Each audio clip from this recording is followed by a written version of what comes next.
Hi friends, ఈరోజైతే ఒక కొత్త వీడియోతో మీ ముందుకు వచ్చాను. ఇదేంటంటే ఇంట్లోనే న్యాచురల్గా ఫేస్ క్రీమ్ ఎలా తయారు చేసుకోవాలి అనేది చూస్తున్నారు కదా. 2 tomatoes, 2 potatoes, 1.5 carrot, 2 table spoon of rice powder, అదే మన బియ్యపిండి, and 2 table spoon of lemon.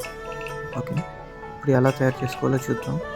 చూస్తున్నారు కదా, ఇవన్నీ చాప్ చేసుకొని మిక్సీలో మంచిగా గ్రైండ్ చేసుకోవాలి.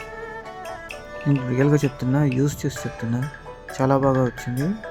అండ్ ట్యాన్ అయిన ఫేస్కి చాలా చాలా చాలా యూజ్ అవుతుంది. ట్యాన్ అంతా తీసేస్తుంది కూడా. మీరు ఒకసారి ట్రై చేయండి. ట్రై చేసి నాకు కామెంట్ చేయండి. చూస్తున్నారు కదా, ఇదంతా గ్రైండ్ చేసుకోవాలి.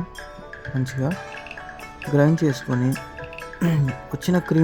వచ్చిన మిక్చర్ ఉంటుంది కదా, దాన్ని ఫిల్టర్ చేసుకొని ఈ ఫిల్టర్ చేసుకున్న వాటర్ ఉంటుంది కదా, ఇందులో 2 టేబుల్ స్పూన్ ఆఫ్ బియ్యపు పిండిని మనం అందులో వేసి మంచిగా రిన్స్ చేసి మిక్స్ చేస్తాం. ఆ తర్వాత ఎలా మిక్స్ చేయాలంటే, మనకి క్రీమీగా రావాలన్నమాట. ఆ క్రీమీగా వచ్చేంత వరకు బియ్యపిండి అందులో వేసుకొని రిన్స్ చేయాలి. తర్వాత 2 టేబుల్ స్పూన్ ఆఫ్ లెమన్ ఉంది కదా, అందులో వేసుకొని అది కూడా మిక్స్ చేసుకొని, మనకి నచ్చినట్లుగా ఐస్ క్యూబ్ ట్రే ఉంటుంది కదా ఫ్రిడ్జ్లో, అందులో వేసుకొని రోజుకి 2 or 3 పెట్టుకొని యూజ్ చేసుకోవడమే. సూపర్గా ట్రై చేయండి.